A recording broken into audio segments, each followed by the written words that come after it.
जी students, बिस्मिल्लाहिर्रहमानिर्रहीम, अस्सलाम वालेकुम to all students. Again welcome in the class of computer science.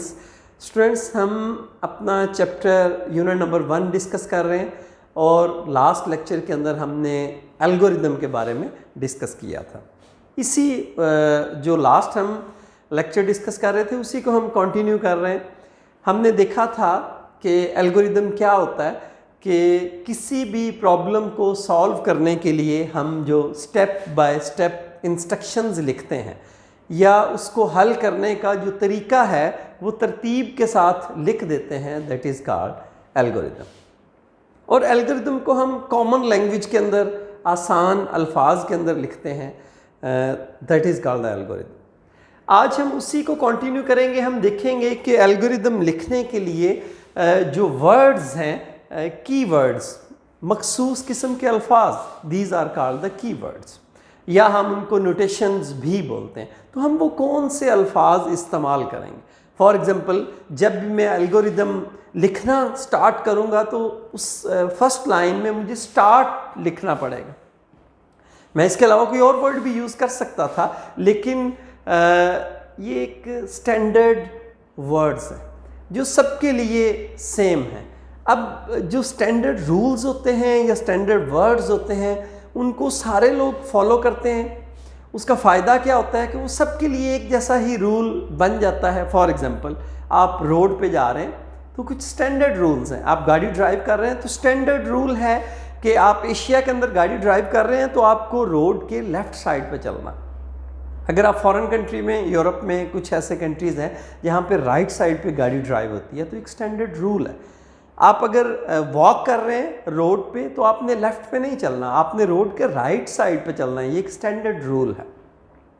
आपने कहीं भी जाना है, कुछ बैंक की बात कर लें या कहीं पे बिल पेमेंट करना है तो आपने अपनी बारी का इंतज़ार करना है या क्यू में लगना है। ये एक स्टैंडर्ड रूल है। आपने किसी बस पे सफ़र करना है तो बस पे सफ़र करने से पहले आपको टिकट बाय करना पड़ेगा। ये एक स्टैंडर्ड रूल है।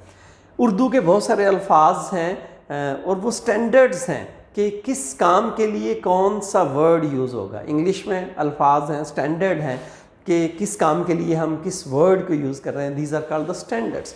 तो एल्गोरिदम्स में भी हमारे ये जो अल्फाज हैं, ये these are called the keywords या नोटेशंस हम इनको बोलते हैं। तो ये भी स्टैंडर्ड। जब भी हमने कोई एल्गोरिदम स्टार्ट करना है तो हमने ये स्टार्ट लिखना है, और जब उस एल्गोरिदम को हमने एंड करना है तो हमने उसके एंड पे स्टॉप या एंड यूज़ करना है। उसके बाद इनपुट, जब भी हम किसी वेरिएबल को कोई वैल्यू देंगे, फॉर एग्जांपल मैं लिखता हूँ यहाँ पे a इज़ इक्वल टू 10, ठीक है, तो मुझे साथ में इनपुट लिखना पड़ेगा। इसका क्या मतलब है कि यूज़र कोई वैल्यू दे रहा है किसी वेरिएबल को। जैसे आप मैथ के अंदर कैलकुलेशन करते हैं, मैं आपको कहता हूँ कि दो नंबर्स को ऐड करके दें तो आप यकीनन कोई एक वेरिएबल x लेंगे, कोई y लेंगे, उनको वैल्यू देंगे, फिर उनको ऐड करेंगे तो आंसर आएगा ना। तो जहाँ पे भी हम नंबर्स लेना चाहते हैं, कीबोर्ड से इनपुट लेना चाहते हैं, वेरिएबल्स को वैल्यू देना चाहते हैं, तो वहाँ पे हम इनपुट यूज़ करेंगे। और सेट हम कहाँ पे यूज़ करेंगे? जहाँ पे कोई आप फार्मूला यूज़ करते हैं। फॉर एग्जांपल देखें, मैंने दो नंबर्स को ऐड किया तो मैंने लिखा sum is equal to a plus b। तो इसके क्या मीनिंग है कि a की कोई वैल्यू है, b की कोई वैल्यू है, आपने इन दोनों को ऐड करना है और आंसर किसको देना है? सम को। तो जहाँ पे कुछ ऐसी सिचुएशन हो वहाँ पे हमने जो कीवर्ड यूज़ करना है, दैट इज़ कॉल्ड सेट। उसके बाद इफ़ और एल्स, ये कहाँ पे यूज़ करेंगे? जहाँ पे कंपैरिजन्स करना चाहते हैं, दो नंबर का कंपैरिजन, दो वेरिएबल्स का कंपैरिजन, दो वैल्यू का कंपैरिजन, तो उसमें से एक ट्रू होगा, एक फॉल्स होगा, ठीक है। फॉर एग्जांपल मैं कहता हूँ कि आज अगर बारिश होगी तो हम घर में पकोड़े बनाएंगे।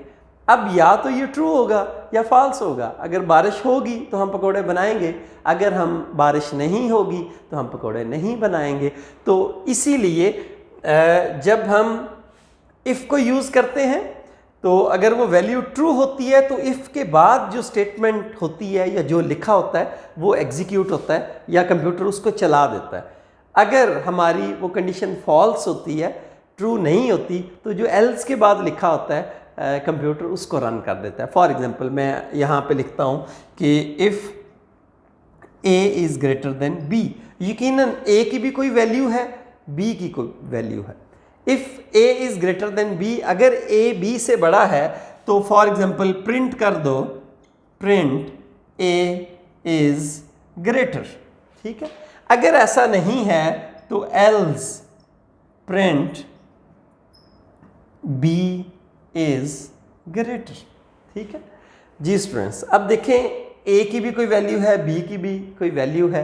अगर a की वैल्यू बड़ी है b से तो ये वाली स्टेटमेंट प्रिंट होगी, ये इसको वो डिस्कार्ड कर देगा। लेकिन अगर a की वैल्यू बड़ी नहीं है, b की वैल्यू बड़ी है, तो फिर वो इसको डिस्कार्ड कर देगा, ये प्रिंट कर देगा। तो ऐसी सिचुएशन में हम इफ़ और एल्स यूज़ करते हैं। उसके बाद गो टू की स्टेटमेंट है स्टूडेंट्स। ये फॉर एग्जांपल मैंने एल्गोरिदम की डिफरेंट लाइंस लिखी, ये लाइन नंबर 1 2 3 4 5 6 एंड 7। मैं अगर यहाँ पे कहीं पे गो टू की कमांड यूज़ करूँगा, फॉर एग्जांपल मैं यहाँ पे लिख देता हूँ गो टू 2, तो कंप्यूटर क्या करेगा कि लाइन नंबर 2 पे मेरे जो है आप कह लें मेरे कर्सर को या मेरे कंट्रोल को वहाँ पे ले जाए। मतलब कि हम दोबारा यहाँ से कहाँ पे चले जाएंगे, लाइन नंबर 2 पे चले जाएंगे। जहाँ पे ऐसी सिचुएशन हो वहाँ पे हम गो टू की स्टेटमेंट यूज़ करनी है। इसी तरह जब हम किसी वैल्यू को स्क्रीन पे प्रिंट करवाना चाहते हैं स्टूडेंट्स, तो उसके लिए हम आउटपुट या प्रिंट को भी हम यूज़ कर सकते हैं। तो ये हमारी डिफरेंट नोटेशंस या कीवर्ड्स हैं जिनको हम यूज़ करते हैं। अब मैं डिस्कस करूंगा हमारे जो डिफरेंट एल्गोरिदम आपकी बुक पे गिवन है। तो इसको मैं रेज इसलिए स्टूडेंट कर रहा हूं कि मैं चाह रहा हूं कि आपको ग्राफिकली पिक्टोरियल फॉर्म में, पिक्चर्स की फॉर्म में प्रेजेंट करूं, ठीक है। ये एक एल्गोरिदम है। हमने क्या करना है कि find sum, average and product. आपको कुछ नंबर दिए गए हैं, आपने उनका सम मतलब उनको ऐड करना है, उनको मल्टीप्लाई करना है और उनकी एवरेज को कैलकुलेट करना है। ये हमारा एक प्रॉब्लम है, हमने इसका एल्गोरिदम लिखना है। अब इसका एल्गोरिदम हम कैसे लिखेंगे स्टूडेंट्स? सबसे पहले हमने स्टार्ट किया। इसके एल्गोरिदम के स्टार्ट से पहले स्टूडेंट्स एक बात याद रखनी है कि हम जब भी इनपुट देते हैं तो हम कीबोर्ड से इनपुट देते हैं।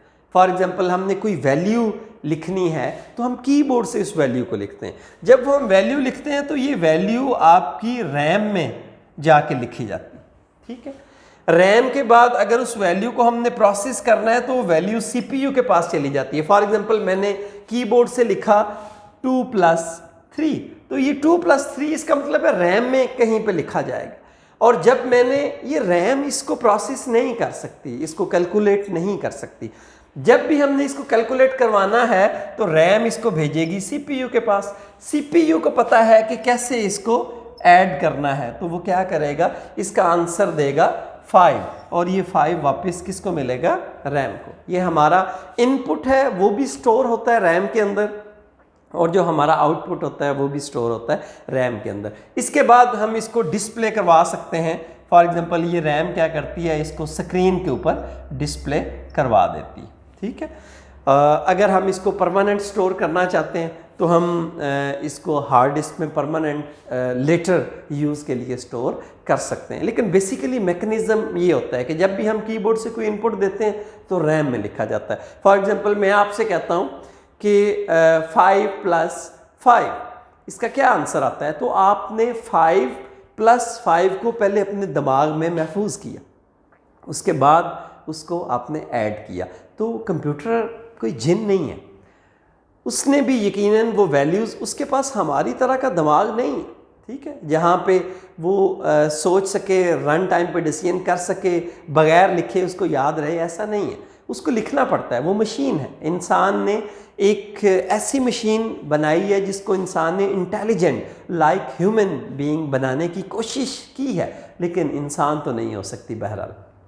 तो जैसे मैंने आपसे कहा कि 5 + 5 को ऐड करें, तो आपने पहले उसको अपने दिमाग में लिखा, फिर 5 + 5 आपको ये फील हुआ कि दैट इज इक्वल टू 10, तो ये कहाँ पे स्टोर किया आपने? अपने ब्रेन के अंदर। तो कंप्यूटर के पास इन वैल्यूज़ को स्टोर करने के लिए वो रैम को यूज़ करता है, ठीक है।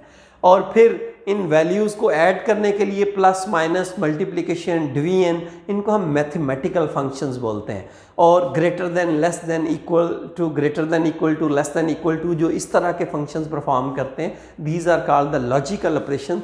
ये मैथमेटिकल और लॉजिकल ऑपरेशन परफॉर्म करने के लिए हम सीपीयू को यूज़ करते हैं। और फिर अगर किसी प्रोग्राम को या हमारी जो स्टेटमेंट्स हैं या कुछ भी डाटा हम महफूज करना चाहते हैं तो उसको हम परमानेंट कहाँ पे?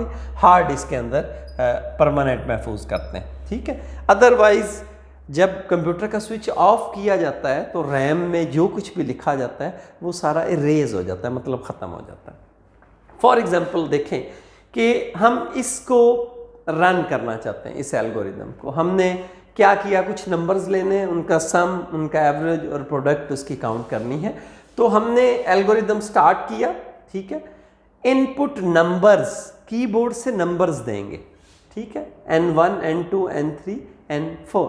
तो जो हम नंबर्स देंगे कीबोर्ड से वो होगा क्या? फॉर एग्जांपल ये हमारी रैम है, इसको मैं फिज़िकली आपको करके दिखाता हूँ कि बेसिकली होगा क्या।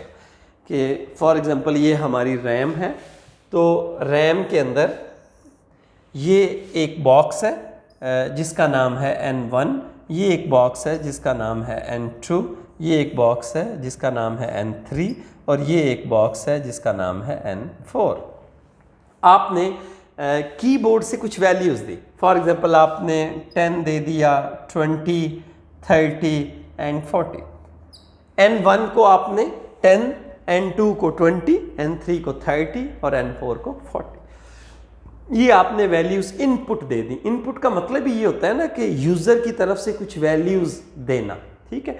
उसके बाद आपने किया क्या कि सम to n1 plus n2 n3 n4, इसके मीनिंग क्या है स्टूडेंट? इसके मीनिंग ये है कि sum is equal to n1 plus n2 plus n3 n4। हम क्या करेंगे? इन सब को ऐड करेंगे और इसका आंसर किस में स्टोर कर देंगे? सम के अंदर। इसका मतलब है कि सम भी कोई वेरिएबल है, ये रैम के अंदर इसका भी कोई नाम होगा, ये भी कोई जगह लेगा, ठीक है। तो स्टूडेंट्स हमने क्या किया कि n1 n2 n3 n4 को ऐड किया और उसकी जो सम है, उसकी जो एडिशन के बाद जो आंसर है वो किस में स्टोर कर दिया? यहाँ पे स्टोर कर दिया। फॉर एग्जांपल इसका आंसर आता है 20, 30, 60 और 40, ये 100। तो सम के अंदर जो वैल्यू पड़ी हुई है वो 100 पड़ी हुई है, ठीक है। इसी तरह हमने क्या करना है? Set product to n1 n2 n3 n4, इन 4 वेरिएबल्स को या 4 वैल्यूज़ को मल्टीप्लाई करना है और इसका आंसर किस में स्टोर कर देना है? प्रोडक्ट के अंदर। इसका मतलब है रैम के अंदर ये एक और यहाँ पे ऐसा बॉक्स बनेगा और क्या होगा कि जो इनको मल्टीप्लाई करने के बाद आंसर आएगा वो आपका आंसर स्टोर हो जाएगा प्रोडक्ट के वेरिएबल के अंदर। जी स्टूडेंट्स, इसी तरह हम इसकी एवरेज कैलकुलेट करना चाहते हैं तो क्या होगा कि हम इन तमाम नंबर्स को ऐड करेंगे और जितने भी टोटल नंबर्स हैं उनको डिवाइड करेंगे उस नंबर से, तो आंसर हमारा किस में चला जाएगा? एवरेज के अंदर। इसका मतलब है रैम के अंदर एक थोड़ी सी जगह हम एवरेज को दे देंगे। एक वेरिएबल है जिसका नाम एवरेज, आप समझें कि रैम में उस वेरिएबल को हमने थोड़ी सी जगह दे दी और उसका नाम रख दिया एवरेज।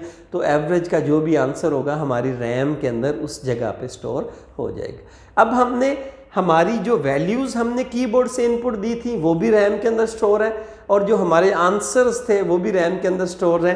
तो हम इनको क्या कर रहे हैं? यहाँ पे आउटपुट मतलब प्रिंट कर दो। सम का आंसर हमारा रैम के अंदर पड़ा हुआ है तो हमें स्क्रीन पे नज़र आ जाएगा। प्रोडक्ट का आंसर भी हमारा रैम के अंदर पड़ा हुआ तो हमें नज़र आ जाएगा। एवरेज का आंसर भी हमारा रैम के अंदर पड़ा हुआ तो हमें नज़र आ जाएगा। तो इस तरह ये एक एल्गोरिदम हमने लिखा डिफरेंट नंबर्स को सम करने के लिए या उनकी एवरेज मालूम करने के लिए या उनकी प्रोडक्ट फाइंड करने के लिए। जी स्टूडेंट्स, एक और यहाँ पे हम एल्गोरिदम देखते हैं कि आपने एरिया फाइंड करना है, ठीक है। एरिया फाइंड करने के लिए आपके पास बेस और हाइट का होना ज़रूरी है। ये दो वेरिएबल्स हैं, बेस और हाइट। जब आप इनको मल्टीप्लाई करते हैं तो क्या होता है, आपके पास एरिया आता है। तो इसका मतलब है ये दो नंबर्स जो हैं बेस और हाइट, ये आप इनपुट देंगे, यूज़र देगा। कीबोर्ड से हम इनपुट देंगे कि बेस की वैल्यू ये है और हाइट की वैल्यू ये है। फॉर एग्जांपल बेस की वैल्यू 10 है और हाइट की वैल्यू 5 है, ठीक है। तो होगा क्या, नेक्स्ट लाइन में set area to base multiply by height. तो इसके मीनिंग क्या है कि area is equal to base multiply by height. जब वो इन दोनों को मल्टीप्लाई करेगा और इसका आंसर किस में स्टोर कर देगा, एरिया, ठीक है।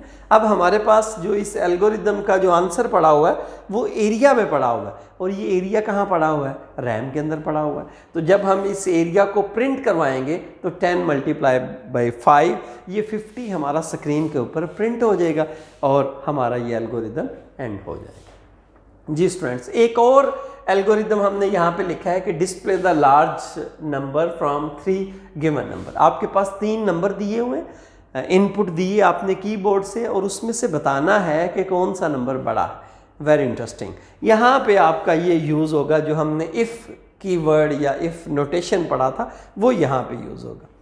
हमने इनपुट किया n1 n2 n3, 3 नंबर दे दिए। फॉर एग्जांपल n1 को आसान काम करते हैं, 10 20 और 30, ये 3 वैल्यूज दे दी हमने। Set large is equal to n1, large भी आप एक वेरिएबल का नाम है।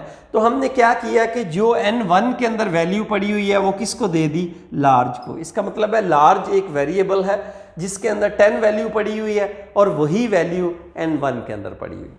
अब हम यहाँ पे कंडीशन लगाई, इफ n2, अगर n2 की वैल्यू है हमारे पास 20, ये देखें 20 इज ग्रेटर देन लार्ज, तो लार्ज के अंदर क्या पड़ा हुआ है, 10, ठीक है। ये देखें 10 पड़ा हुआ लार्ज के अंदर। इफ 20 इज ग्रेटर देन 10, तो क्या करे, सेट लार्ज n2, तो क्या करे कि लार्ज के अंदर n2 की वैल्यू रख दे। अगर इफ n2 की वैल्यू है 20, ये देखें बड़ा है लार्ज से, तो यकीनन बड़ा है, ये ट्रू है, तो फिर क्या काम करे, सेट लार्ज n2, जो n2 के अंदर वैल्यू पड़ी हुई है लार्ज को रिप्लेस कर दे। फॉर एग्जांपल अब लार्ज की वैल्यू 10 की बजाय क्या हो जाएगी, 20, ठीक हो गया। नेक्स्ट लाइन पे जाएं, इफ n3 में क्या पड़ा हुआ है, 30, n3 30 is greater than large के अंदर क्या पड़ा हुआ है, 20, कि अगर 30 बड़ा है 20 से तो क्या करे, लार्ज के अंदर n3 को भेज दे। तो अब हम लार्ज के अंदर किसको भेज देंगे, 30 को, ठीक है। ये देखें हमारा एक प्रॉब्लम था, उसको हमने हल किया कोई तरीका लगा के, कोई स्ट्रेटजी लगा के। तो अब नेक्स्ट लाइन में हमने क्या किया, आउटपुट या प्रिंट लार्ज, कि लार्ज में जो वैल्यू पड़ी हुई है उसको प्रिंट कर दो। तो क्या प्रिंट होगा, 30। तो क्या आपके तीनों नंबर्स में से जो सबसे बड़ी वैल्यू है वही प्रिंट हुई है। जी स्टूडेंट्स, हमारे n1 की वैल्यू 10 थी, n2 की वैल्यू 20 थी और n3 की वैल्यू 30 थी, और जो हमारी सबसे लार्ज वैल्यू है वही प्रिंट हुई है। तो स्टूडेंट्स, हमारा ये एक प्रॉब्लम था, हमने डिफरेंट स्टेप्स लिखे इस प्रॉब्लम को सॉल्व करने के लिए, और आपने देखा कि कैसे हमने इस प्रॉब्लम को सॉल्व किया और एंड पे जो लार्जेस्ट नंबर है वो हमारा प्रिंट होगा। तो आई होप कि ये जितनी भी एग्जांपल्स आज हमने एल्गोरिदम से रिलेटेड की हैं, आपने इनको अच्छे से अंडरस्टैंड कर लिया है। फिर भी if you have any problem you can write in the comment section. तो इंशाल्लाह मिलते हैं नेक्स्ट लेक्चर में, तब तक के लिए इजाज़त, थैंक यू, अल्लाह हाफिज़।